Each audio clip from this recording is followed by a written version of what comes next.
વડોદરા કોર્પોરેશનના કોર્પોરેટર પ્રજાના પૈસાથી સિક્કિમ પ્રવાસે જશે। માત્ર 2 દિવસના પાઠ ભણવા માટે સિક્કિમ જશે અને તેના માટે 40 લાખ રૂપિયાનો ખર્ચ કરાશે। All India institute of local self government સંસ્થા દ્વારા સેમિનારનું આયોજન થાય છે। સેમિનાર માત્ર 2 દિવસનો છે, પરંતુ સત્તાધીશો માટે 7 દિવસના પ્રવાસનું આયોજન કરાયું છે। 5 દિવસ કોર્પોરેટરો સિક્કિમના વિવિધ સ્થળે ફરવા જશે।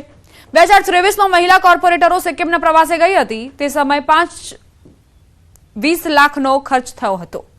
આ વખતે 30 જેટલા પુરુષ કોર્પોરેટરો 40 લાખના ખર્ચે સિક્કિમનો પ્રવાસ કરશે। ત્યારે જનતા અને મનપામાં વિપક્ષના નેતાઓ પણ સવાલ ઉઠાવી રહ્યા છે। એમને ટ્રેનમાં જવું જોઈએ, પબ્લિક ટ્રાન્સપોર્ટનો ઉપયોગ કરવો જોઈએ અને એવું જો ના વિચારતા એ લોકો અને પછી એમના પોતાના ખર્ચે કે કોર્પોરેશનના ખર્ચે પ્રજાના પૈસે એ એમને મળ્યા છે પૈસા, એમને સત્તા મળી છે, એનો ઉપયોગ એ કઈ રીતે કરવો એમની ઉપર જ છે। લાખો રૂપિયાના જે ખર્ચાની વાત છે કે તમે આજે 40 લાખ સમથિંગ મેં એનો ફિગર સાંભળી છે। 40 લાખની આસપાસનો ખર્ચો તમે એક શૈક્ષણિક પ્રવાસ માટે કરી રહ્યા હોય તો તમે વડોદરા શહેરની જનતાના નાણાં વેડફી રહ્યા છો। કે અહીંથી લોકો શીખવા માટે બહાર જાય છે, એ આપણા માટે ગર્વની વાત તો છે નહીં કે જે શહેર લોકોને શીખવાડતું હતું એ શહેરના લોકો શીખવા જાય છે। તોય છતાં શું શીખીને આવે છે ને શું નહીં એ વખત બતાડશે, કારણ કે કોઈ બી માણસ કોઈ જાય છે એની કોઈ એક થોટ હોય છે, એક વિચારધારા હોય છે અને પોલિટિક્સ એટલે મોરલ બોન્ડિંગ। તમારું મોરલ બોન્ડિંગ શું છે પ્રજાની સમક્ષ એ તમારે જાહેર કરવાનું છે। જો તમે જાહેરમાં કચરો ફેંકશો તો તમારો ફોટો ન્યૂઝપેપરમાં છપાશે અને 5000નો દંડ ફટકારાશે। ગંદકી કરતા લોકો સામે અનોખા દંડની જાહેરાત કરી છે વાંકાનેર નગરપાલિકાએ। જાહેરમાં કચરો ફેંકનારાને સબક શીખવાડવા વાંકાનેર નગરપાલિકાએ આ જાહેરાત કરી। જાહેરમાં કચરો ફેંકનારા સીસીટીવીમાં કેદ થશે તો તેઓના ફોટોગ્રાફ્સ ન્યૂઝપેપરમાં જાહેર કરવામાં આવશે અને ₹5000નો દંડ ફટકારાશે। એટલું જ નહીં, કચરો નાખી જનાર વ્યક્તિઓની ઓળખ આપનારને પાલિકા ₹1100નું ઇનામ પણ આપશે અને માહિતી આપનારનું નામ ગુપ્ત રખાશે। જો કોઈ આસામીઓ કચરો નાખશે તો સીસીટીવીમાં આવી જશે અને સીસીટીવીમાં જે એના ફોટો છે એ ફોટાના આધારે એને શોધી અને દંડ કરીશું અને જરૂર પડે એ ફોટો છે એ જાહેર પ્રસિદ્ધિ કરી જે પણ નાગરિકો એ કચરો નાખનાર કે ગંદકી કરનારની માહિતી નગરપાલિકાને આપશે તો એને અમે ₹1100 ઇનામ આપીશું અને કચરો નાખનારનો ₹5000 અમે દંડ કરીશું। પાટીદાર અનામત આંદોલન સામે થયેલા રાજદ્રોહના કેસ પરત ખેંચવાની રાજ્ય સરકારની અરજી હાઈકોર્ટે મંજૂર કરી। પાટીદાર નેતા હાર્દિક પટેલ, અલ્પેશ કથિરિયા સહિત અન્ય નેતાઓ સામે કેસ નોંધાયા હતા। આવનાર દિવસોમાં સુરતમાં નોંધાયેલ રાજદ્રોહ કેસ પણ પરત ખેંચાશે। પરત ખેંચવાના જે કેસો 9 હતા એમાંથી ખેંચાણો છે, બીજા 8ની પ્રોસેસ છે અને એ સિવાય સુરત શહેર સિવાય અને સુરત શહેરમાં મળીને જેટલા કેસો છે એ તમામ કેસોની માહિતી ગૃહ મંત્રાલયને આપી છે। આવનારા દિવસોમાં આ કેસો પર પણ આ પ્રકારની કાર્યવાહી કરી અને કેસો પરત ખેંચવામાં આવશે। પાટીદાર આંદોલન વખતે જે યુવાનો પર કેસ કરવામાં આવ્યા હતા તે પરત ખેંચવા માટે હાઈકોર્ટે મંજૂરી આપી છે। હાર્દિક પટેલ અને અલ્પેશ કથિરિયા સામેના રાજદ્રોહ કેસ પરત ખેંચવામાં આવશે। પાટીદાર અનામત આંદોલનને લઈને આ જાણકારી। એક તરફ સ્માર્ટ આંગણવાડીઓ બનાવવાના દાવાઓ કરાય છે અને ભાવનગરમાં હકીકતમાં સ્થળ પર સ્થિતિ કંઈક જુદી જ છે। રૂવા, ચિત્રાગ, ફુલસર, નારી વોર્ડમાં આવેલ ઇન્દિરાનગરમાં બનાવેલી આંગણવાડી તંત્રની અણઆવડતનું ઉદાહરણ તો છે જ, પણ એથી વિશેષ બાળકોની ચિંતા કર્યા વગર મોબાઈલ ટાવરની નીચે જ આંગણવાડી ઊભી કરી દેવામાં આવતા રેડિયેશનની અસર બાળકોના આરોગ્ય પર થવાનો પણ એટલો જ ખતરો મંડાયેલો છે। તેમજ આંગણવાડીમાં હજી સુધી વીજ જોડાણ ન હોવાના વાંકે 3 મહિનાથી ધૂળ ખાતું આ બિલ્ડિંગ, જ્યાં સ્થળ પર હજુ લેવલના ઠેકાણા નથી, ત્યારે એકડો ઘૂંટવા આવનાર બાળકો માટે જોખમ બની શકે છે। આપણા ભાવનગરમાં ઘણા બધા ભાડામાં ચાલે છે, લગભગ 92, એમાંથી 60ના જેવું આપણા અમુક તો બાંધકામ થઈ રહ્યા છે 16માં અને બાકી અમુક ટેન્ડર પ્રક્રિયામાં છે અને 6 જગ્યા છે જેને સર્વે બાકી છે અને બાકી આઈડેન્ટિફિકેશન માટે એને બધું કામગીરી ચાલી રહ્યા છે અને અમુક બિલ્ડિંગો બની ગયા છે અને એમાં હજી પૂર્ણ ન થયા છે બિલ્ડિંગ, જેમ કે કોઈને વોટર કનેક્શન લેવાનું બાકી હોય, વીજ કનેક્શન બાકી હોય, એને લીધે એ બધું હમણાં ટૂંક સમયમાં આવી જાય તો અમે અહીંયા આંગણવાડી ચાલુ કરશું। હાલના તબક્કે આ આંગણવાડીઓની અંદર કોઈ પણ પ્રકારની સુવિધા જોવા નથી મળતી. તેના કારણે નાના નાના ભૂલકાઓ ખૂબ જ પરેશાન થઈ રહ્યા છે.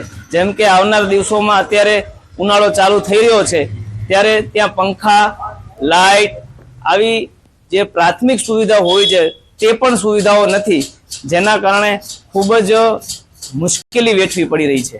316 જેટલી આંગણવાડીઓ છે, એમાં 60 જેટલી ભાડા ઉપર હાલે છે અને 3 હમણાં નવી બનાવી છે. એ આંગણવાડીઓની પરિસ્થિતિ જુઓ તો ખાડા ટેકરા, તો બાળકો અંદર પડી જાય, હાથ પગ ભાંગે એ ટાઈપના આંગણવાડીઓ બનાવી છે. એમાં કોઈ લાઇટનું કનેક્શન નથી કે કોઈ પાણીનું કનેક્શન નથી કે ફરતી કોઈ બોર્ડર મારી નથી અને ખુલ્લા અને કચરો હળગાવતા હોય, ખાડા ટેકરા હોય, ગંદકી હોય, આવી પરિસ્થિતિમાં આંગણવાડીઓ ચાલે છે. અમદાવાદ ઓઢવ રબારી વસાહત ડિમોલેશન મામલે સ્ટેન્ડિંગ ચેરમેન અને રબારી સમાજના આગેવાનો વચ્ચે બેઠક મળી, જેમાં રબારી વસાહતમાં જંત્રીના ભાવે જમીન આપવા વિચારણા કરાઈ છે. સમાજના આગેવાનો, ભાજપના શાસકો અને એએમસીના અધિકારીઓ વચ્ચેની બેઠક સુખદ રહી હતી. અસરગ્રસ્તોએ એકબીજાને મોઢું મીઠું કરાવી 1960થી રહેતા પ્લોટને વેચાણ આપવાની માંગને એએમસી મંજૂર રાખી છે. આગામી સમયમાં સ્ટેન્ડિંગમાં વિસ્તૃત ઠરાવ કરી સરકારમાં મોકલવામાં આવશે અને સરકાર નક્કી કરે એ પ્રમાણે નિર્ણય કરાશે. પરિણામે આવનાર સમયગાળા દરમિયાન આનો સુખદ અંત આવે એ માટે જે રજૂઆતો નેતા ત્યાંના આગેવાનો દ્વારા અમને રજૂઆત કરવામાં આવી છે.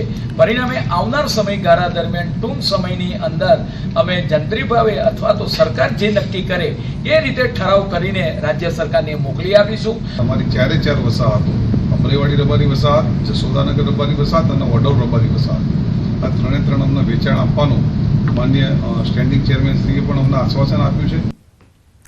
અમદાવાદના થલતેજમાં મોડી રાત્રે ધીંગાણું, 2 જૂથ વચ્ચે પાર્કિંગ બાબતે બબાલ થઈ. બોલાચાલી બાદ 2 જૂથ વચ્ચે મારામારી. સમગ્ર મામલો બોડકદેવ પહોંચ્યો, પોલીસ સ્ટેશન પહોંચ્યો. થલતેજ ગામના મોટા ઠાકોરવાસ પાસેનો બનાવ. અશોક ઠાકોરના ઘર સામે રાહુલ ઠાકોરે ગાડી પાર્ક કરવા જતા બોલાચાલી થઈ હતી. લગ્ન પ્રસંગના કારણે કાર પાર્કની તકરારમાં રાહુલે અશોકને પાઇપ વડે હુમલો કર્યો. બોડકદેવ પોલીસે પ્રોહિબિશન અને મારામારી અંગે ગુનો નોંધી કાયદેસરની કાર્યવાહી હાથ ધરી છે. અમદાવાદમાં મોડી રાત્રે આ ધીંગાણું સર્જાયું. કાર પાર્ક કરવા જેવી નજીવી બાબતને લઈને આ બબાલ થઈ. કાર પાર્કિંગની બાબતે 2 જૂથ સામસામે આવ્યા અને એકબીજા પર હુમલો કર્યો. રાહુલે અશોકને પાઇપ વડે હુમલો કર્યો, જેના કારણે તે ઘાયલ થયો. ગાડી પાર્ક કરવા જતાં જ આ બોલાચાલી થઈ હતી અને ત્યારબાદ મામલાએ ઉગ્ર સ્વરૂપ ધારણ કર્યું. બોડકદેવ પોલીસ સ્ટેશન સુધી આ મામલો પહોંચ્યો. થલતેજ ગામના મોટા ઠાકોરવાસ પાસેનો બનાવ. અશોક ઠાકોરના ઘર સામે રાહુલ ઠાકોરે ગાડી પાર્ક કરવા જતાં જ બોલાચાલી થઈ હતી. લગ્ન પ્રસંગના કારણે કાર પાર્કની તકરાર થઈ. રાહુલે અશોકને પાઇપ વડે હુમલો કર્યો. બોડકદેવ પોલીસે પ્રોહિબિશન અને મારામારીને લઈને કાયદેસરની કાર્યવાહી હાથ ધરી છે. સંવાદદાતા મૌલિક જોડાઈ ગયા છે વધુ જાણકારી સાથે. મૌલિક, શું બનાવ બન્યો હતો? કેવા પ્રકારની કાર્યવાહી પોલીસની? ગોમન જે રીતે પ્રાથમિક વિગતો મળી રહી છે કે ગઈકાલે મોડી રાત્રે 4 રસ્તા છે ત્યાં આગળ મારામારીનો બનાવ બન્યો હતો. પાર્કિંગમાં જે લગ્ન પ્રસંગે આવ્યા હતા તે લોકોને બાબતે મારામારીનો બનાવ બન્યો હતો. જોકે ઉગ્ર બોલાચાલી થતા ઘટના સ્થળે સ્થાનિક પોલીસ છે તે પહોંચી ગઈ હતી, પરંતુ ઘટના સ્થળના તમામ જે સીસીટીવી ફૂટેજ જે છે તે દર્શકો મિત્રોને એક્સક્લુઝિવ બતાવવા માંગે છે કે કઈ રીતે આ આખી ઘટના સર્જાઈ હતી. સૌપ્રથમ અશોક ઠાકોર નામનો વ્યક્તિ જે સ્થાનિક છે તે ત્યાં બેઠો હતો અને એ દરમિયાન તેની કાર ઉપર જે રાહુલ નામનો વ્યક્તિ છે તે પણ સ્થાનિક છે તેના દ્વારા હુમલો કરવામાં આવ્યો હતો. અને આ સીસીટીવી ફૂટેજમાં સ્પષ્ટપણે આખી ઘટનાક્રમ જે છે તે મારામારીની જે દેખાઈ આવી છે ને ત્યારબાદ પોલીસે કાર્યવાહી કરવાની ફરજ પડી હતી. આભાર મૌલિક, જાણકારી આપવા માટે. પાલનપુર નજીક આવેલું લક્ષ્મીપુરા ગામ કે જે વસ્તીની દ્રષ્ટિએ મોટું ગામ છે. જો કે લક્ષ્મીપુરા ગામથી પાલનપુર શહેરને જોડતા માર્ગ પર પાલનપુર અમદાવાદની રેલવે લાઇન પસાર થઈ રહી છે. જો કે આ રેલવે લાઇન પર વર્ષો પહેલા ફાટકની સુવિધા હતી, પરંતુ 3 વર્ષ અગાઉ આ રેલવે લાઇન પરથી ડીએફસીસીની લાઇન પસાર થતા રેલવે ફાટક કાયમી માટે બંધ કરી દેવાયો છે, જેના કારણે લોકોને હાલાકીનો સામનો કરવો પડી રહ્યો છે. લોકોને પાલનપુર શહેરમાં આવવું હોય તો 6 થી 7 કિલોમીટર ફરીને ટ્રાફિકવાળા માર્ગો પરથી પસાર થવું પડે છે. લોકો અહીં અંડરપાસ કે ઓવરબ્રિજની કામગીરી શરૂ કરવા અંગે માંગ કરી રહ્યા છે.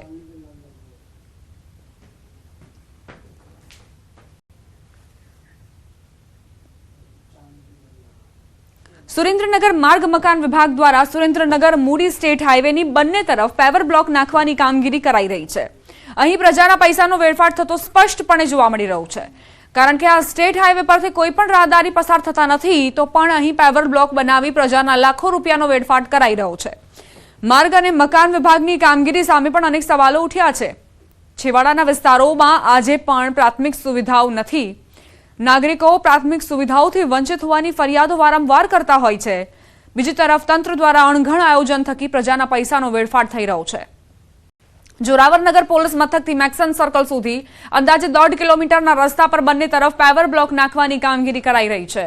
આ રસ્તો સ્ટેટ હાઈવે હોવાથી તેમજ આ વિસ્તારમાં રહેણાંક વસ્તી સાવ ઓછી હોવાથી અહીંથી રાહદારીઓની નહિવત પસાર થાય છે. તેમ છતાં માર્ગ મકાન વિભાગ દ્વારા અંદાજે ₹35 લાખથી વધુના ખર્ચે રસ્તાની બંને તરફ પેવર બ્લોક નાખવાની કામગીરી કરવામાં આવી રહી છે. જોરાવરનગરથી જે મેક્સન સુધી જે પેવર બ્લોકની કામગીરી ચાલુ છે, જે સ્ટેટ હાઈવે છે, ત્યાં પેવર બ્લોકની કોઈ કામગીરીની જરૂર જ નથી. જે સામાન્ય હાઈવે છે, જ્યાં આવા મોટા ખર્ચા કરવાની જરૂર નથી. જ્યાં 40 લાખ રૂપિયાના ખર્ચા જે પ્રજાના જે અમુક વિસ્તારો જે એવા છે સુરેન્દ્રનગરની અંદર, જ્યાં આજે આઝાદીના 75 વર્ષ થયા, અહીંયા રોડ જ નથી બન્યા, રસ્તા નથી.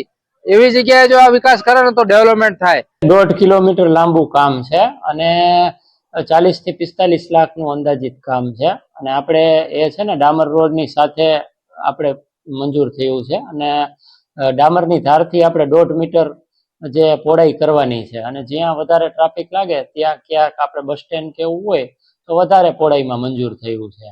સુરેન્દ્રનગર શહેરથી મૂડીને જોડતા સ્ટેટ હાઈવે પર તંત્ર દ્વારા લાખો રૂપિયાના ખર્ચે પેવર બ્લોક નાખવાની કામગીરી કરવામાં આવી રહી છે, પરંતુ ક્યાંક ને ક્યાંક આ કામગીરીમાં તંત્ર દ્વારા બુદ્ધિનું પ્રદર્શન કરવામાં આવ્યું તેવી સ્થિતિ સર્જાય છે. કારણ કે સુરેન્દ્રનગર શહેરથી મૂડીને જોડતા આ સ્ટેટ હાઈવે પર જે લાખો રૂપિયાના ખર્ચે પેવર બ્લોક નાખવામાં આવી રહ્યા છે, તે ખરેખર પેવર બ્લોક રાહદારીઓને ચાલવા માટે નાખવામાં આવતો છે. પરંતુ આ સ્ટેટ હાઈવે હોવાથી અહીંયા રાહદારીઓની અવર જવર સાવ નહિવત હોવા છતાં તંત્ર દ્વારા માત્ર અને માત્ર લાખો રૂપિયાનો ભ્રષ્ટાચાર કરવા માટે થઈને જ આ પેવર બ્લોક નાખવાની કામગીરી કરવામાં આવતી રહ્યું તેવું ક્યાંક ને ક્યાંક લોકોમાં ચર્ચાઈ રહ્યું છે. ત્યારે આ મામલે તંત્ર દ્વારા જો યોગ્ય તપાસ કરવામાં આવે તો મોટું કૌભાંડ બહાર આવે તેવી શક્યતા છે.